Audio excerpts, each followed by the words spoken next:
Nnamdi Kanu has finally been discharged. Oya, federal government and DSS, over to you to do the needful.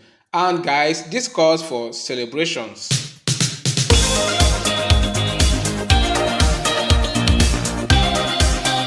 What's up guys, and welcome back. So for those of you who have not been following Nnamdi Kanu's case, I think when you watched the end of this video you found out, and for those of you who have been following the case, remember that Nnamdi Kanu was slammed 15 count charges by the government.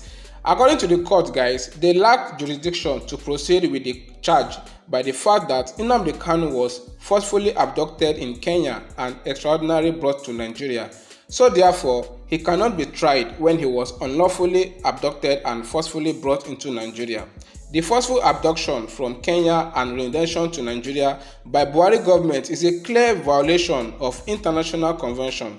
In addition, guys, to his release, the court said federal government failed to disclose the location where they arrested Nnamdi Kanu, despite the big allegations on his head. So, failure to disclose the location and also for keeping quiet, it's true that they agree that Nnamdi Kanu was forcefully abducted, just like he always said. Nnamdi Kanu always said that yes, he was kidnapped, when they brought him to Nigeria.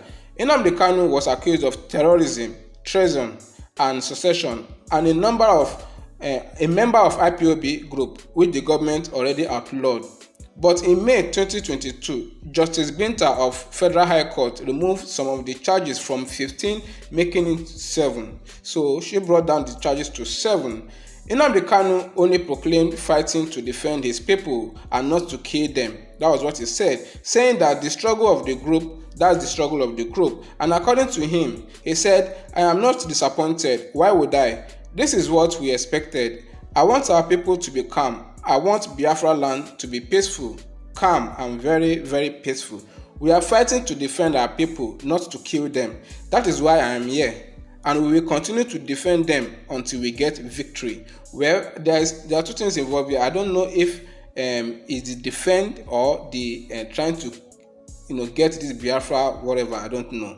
So Nnamdi Kanu's charges are that Nnamdi Kanu, as a member and leader of IPOB, committed an act of terrorism against the Federal Republic of Nigeria by making broadcasts with intention to intimidate the population. That Nnamdi Kanu made broadcasts where he declared himself as member and leader of IPOB group that Nigeria government already banned. That Nnamdi Kanu made broadcasts where he encouraged members of the public to kill Nigeria security officers. That Nnamdi Kanu made broadcasts where he encouraged the public to attack officers of the Nigeria police force. That Nnamdi Kanu made broadcasts with intention to threaten members of the public with sit-at-home order. That Nnamdi Kanu made broadcasts to encourage members of the public to burn down every federal government facilities in Lagos that led to major economic loss of the federal government. That Nnamdi Kanu imported radio transmitter known as Tram 50L and hid it inside a container in Iyala local government on Anambra State. So guys, I think this is everything that you need to know for now. Now everywhere, at least we are happy that they have released him, that they have discharged him. So everywhere in the east should be peaceful from now on. If there is any news about unknown gunmen or whatever, kidnapping, killings, or they just have to do thorough investigation who really these people are and who send them, who they are working with. But guys, come to think of it, for those of you who know Evangelist Ebuka of Zion Ministry, remember he once appealed to the government to release him. He appealed to all the eastern governors to come together. They should try to unite and go and beg the government. Of course, who are we talking about? They go and beg Buhari, but I guess they didn't do so. But the important message I'm passing across is that God is at work. Ebuka said this sometime, I think last week, and look at what has happened. If Nnamdi Kanu is released, all the killings in the east will stop.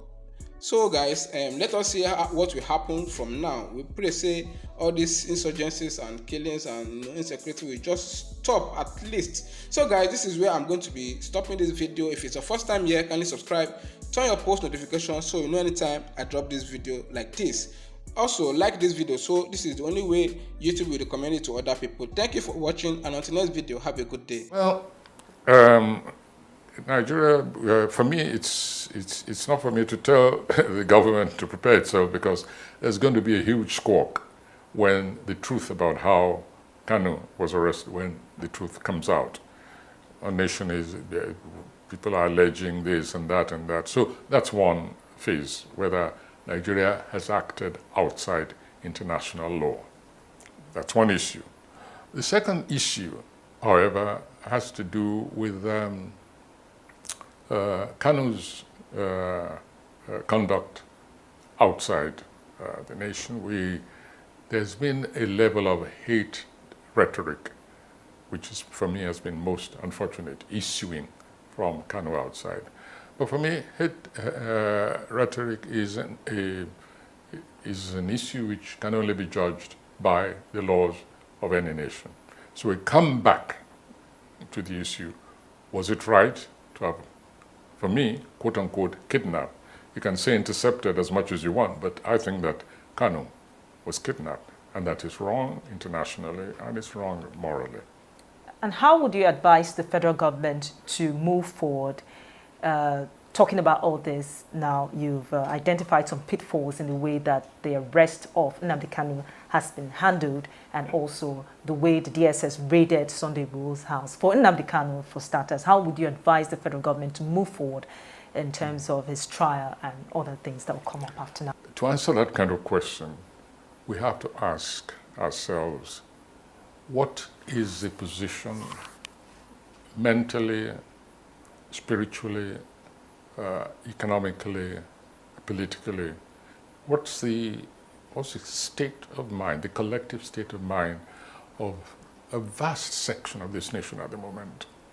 And that state of mind is best described as distrust, total distrust.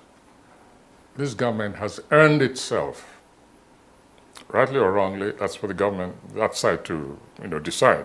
But anybody who's telling this government that the people of this nation still trust it, I'm sorry, if the government believes that, it's really plunging this nation further into the abyss.